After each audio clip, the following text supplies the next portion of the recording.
Hi everyone, this is Gail from A Long Day's Journal. And yes, I am attempting to do a video and speak at the same time. Hooray! Fortunately, this is just going to be a short flip through of the Cheaply Chic's most recent kit to make the Cherish junk journal.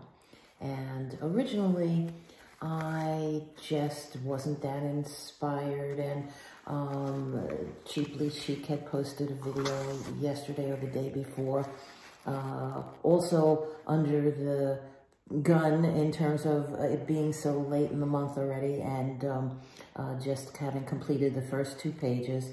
So I literally took those pages from her book and made some changes, and thought I was then just going to package this up kind of flow journal style, and the lucky recipient could take all the goodies that Cheaply Chic provided and make their own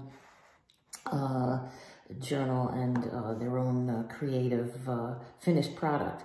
But lo and behold, inspiration struck, and when lightning strikes, it may not strike twice, but it hit hard, and I was up till 2:30 in the morning playing with all the goodies, and I did wind up decorating most of the pages. So I'm gonna flip through my interpretation of this for you, and you will see that I am, as we go through this, a lover of tuck spaces and pockets and little journaling spots. And I probably don't know when enough is too much, and I keep going and going, but I just like that kind of cluttered look, if you will. So again, a la Cheaply Chic, the first page is a library pocket, and it's decorated, and of course the library card itself you can write on. I think that's also a clever way for the owner of the journal to say it belongs to them. There was some really cute little vintage Valentine's cards, and this one I have used also as a pocket and stuck in this kind of receipt tag for people to use as another writing space. One of the things that I really loved about the journal, and you'll see that coming up, it was a card that talks about the things that you're most greedy about, really being your heart's desire. And I guess I figured out my heart's desire must be all the little vintage goodies and embellishments that come with this kit, because I didn't want to give them up. And so again, as part of my theme this year to get rid of the old before I bring in the new, for every piece of embellishment or new material that I received in the Cheaply Chic kit that I did use, or that I did keep, I should say, I used an existing piece of my own ephemera for this journal. So hopefully that works. Also, I don't know why, but I seem to have this compulsion to tell people what they should be doing with the spots, which was the risk of my decorating it instead of leaving people to do it on their own. So, you know, I figured some people are new to this process and don't know that they can actually write on the back of the card. So I felt compelled to put a little stamp there with a checklist on the back and a little sticker of some pencils and pens, so they knew that this was actually to be used and written on.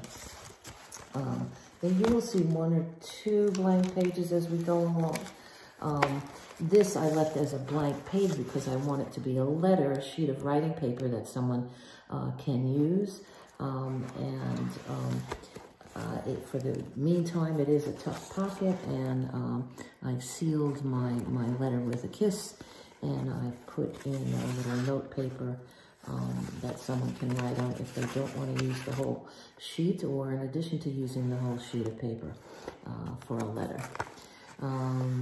So I guess I lied, because here's a blank page, but you'll see coming up very quickly that I've included some stickers, and people can kind of decorate that themselves. And since it was such a pretty dyed piece of paper, and I have to wonder if that was avocado dyed or not, I figured I didn't want to cover that up.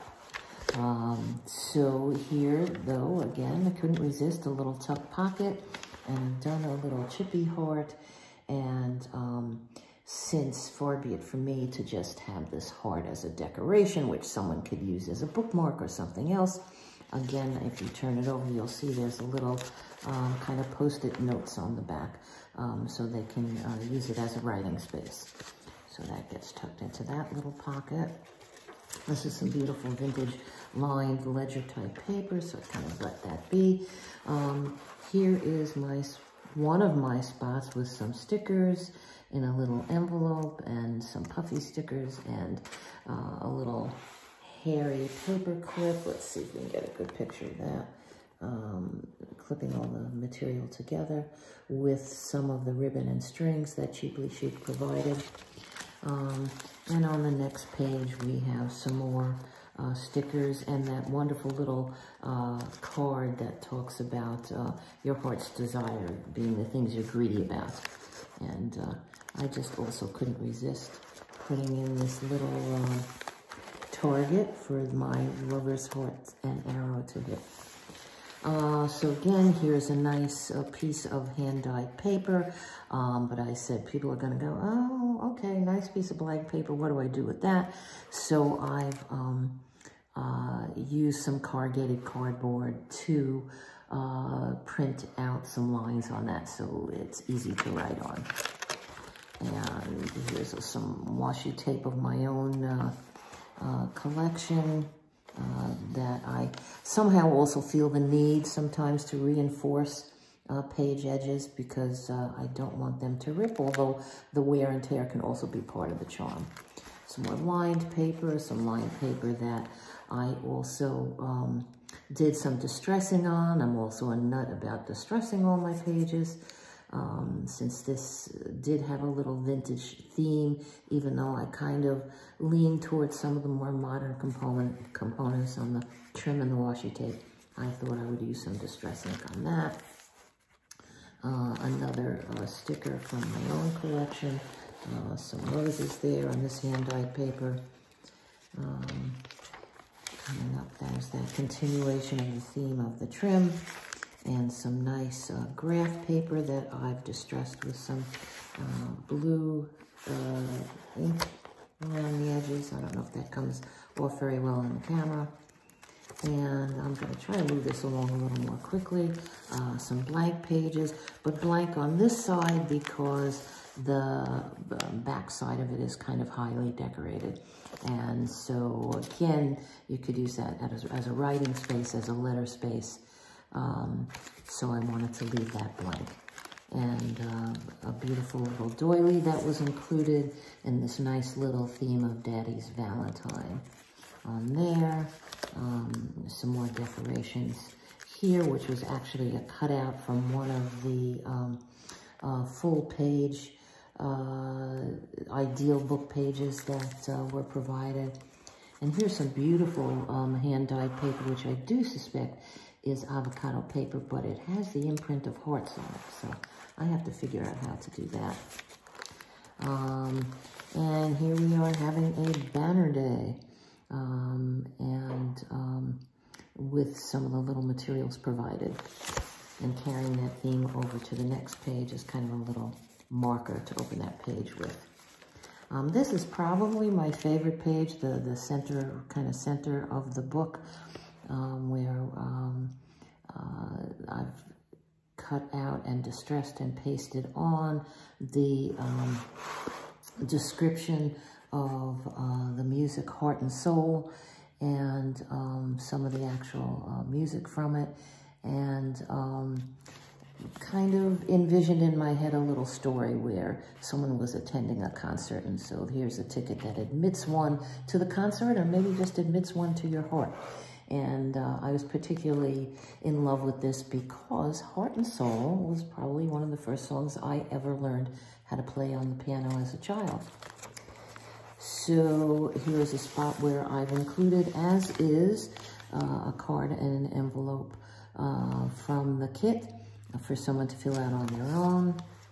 Again, a fold-out strip of paper that someone can use for letter writing, and the blank back pages to that. Here's another little tuck pocket that I had to make, and this beautiful little story, which on both sides talks about relationships between a husband and wife. And perhaps the sentiments are a little outdated, but I really loved it. And I just also have issues gluing down pieces of paper that have things on both sides. So I know I've got to get over my issues, but my way to do that is to save it intact in a little pocket. And another doily, and some washi tape newspaper print decorations on that page. Okay, and here is another little tuck pocket, and this plaid side is the reverse of the paper that, the rose-colored paper that we used on the front pocket. And I've made a little tuck pocket out of that and used one of the tissue paper napkins in the kit to kind of decoupage over that. And I've stuck in that little pocket origami bookmark that I've made for some of my book groups in the past. And it just happened to match the little sticker that I found in my collection. Let's see if we can get that sticker in the picture. And this bookmark you can use or just keep it in the tuck pocket, and it has a little flap on the back that actually fits over your book page. The other thing I've done, and you know, I'm probably reinventing the wheel here, but I think I'm so clever when I do figure stuff out on my own, is the little beads that came with the kit. I've used them not only as a dangle on the back of the journal, but to flip over and use as a bookmark for whatever page you happen to be working on in your journal at the time. And just a little personal note, I try to include something, kind of hidden message about me in my journals. And here's a little I love pickleball sticker, which happened to fall out of my sticker box as I was doing that. So I figured it was a sign that I needed to use it. And if you don't know what pickleball is, well, have fun looking that up. And some more nice little vintage graph paper. And here's another little pocket that I've made, and I've included in that one of the tags that were included in the kit. I think I might have punched a hole in it. I think it was just a solid strip of paper to start out with. And put a little string on that and a little reinforcer and some more blank paper and some more writing space, This is kind of a beautiful little piece of parchment, so I was reluctant to do anything with that, at least on that side, but couldn't resist again doing some kind of faded printing and some distressed newspaper in there, so people would get the idea perhaps that this was an old love letter. And here's another nice little fold-out sheet of paper. And this page, I love interactive things, so it's hard for me to just stick things in a book. So I took one of the hearts and I distressed it, and I put a little, it had a hole in it, so I used the little brad so we could kind of swing that around, and under the heart, put in this little guest check, which, again, one could use for memo writing or whatever, and I like to joke about having spilled coffee on my pages. That's also one of my little signature things. And last night, since I was up doing this till 2 in the morning, I could very likely have spilled coffee. Although this is just a representation of that, a photo of that, and it happens to have the number 14, which I thought was nice for Valentine's Day. In the back of that little brad, I punched some holes and hung a little sticker, and also another little tag that someone could play with. And I'm sorry if this is not coming off too well on the screen. And I think this is last but not least. This is a fold-out page. And again, I've put some lines on that, and I've made a little tab so people know they can fold that out. And it is always difficult for me to resist using a belly band or another tuck spot. So there we have it on the back cover, and I've made a little chippy card with some writing space that says "Love Today" on it, and we can insert that right in there. And she's not the Queen of Hearts. She seems to be the Queen of Spades, but the reverse side of this playing card was from the kit, and it has a nice little, almost looks like a Norman Rockwell scene on it that I've also embellished. So that's it. I hope you enjoyed the Cherish journal that comes to you from A Long Day's Journal via Cheaply Chic. And I look forward to you all coming back to my YouTube channel real soon. Thanks. Bye.